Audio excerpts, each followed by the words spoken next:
కళ్ల ముందే లక్షలాది రూపాయల విలువైన మద్యం బాటిళ్లను ధ్వంసం చేస్తుంటే చూస్తూ ఆగలేకపోయారు మందుబాబులు. పోండ్రా బాబు అని పోలీసులు వారిస్తున్నా ప్లీజ్ సార్ ఒక్క బాటిల్ అంటూ పట్టుకుపోయారు.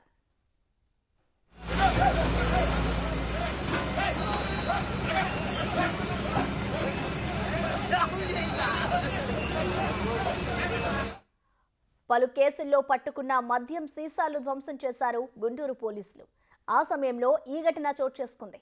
గుంటూరు నల్ల చెరువు డంపింగ్ యార్డులో బుల్డోజర్తో ధ్వంసం చేసినట్లు ఎస్పీ చెప్పారు.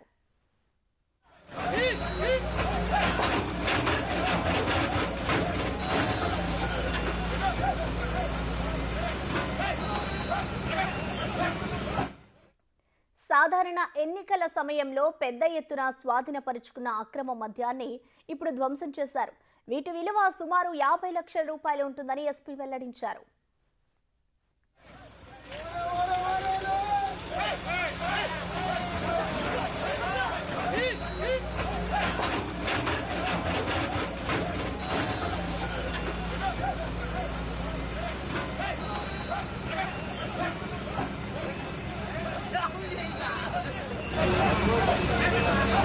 Yeah.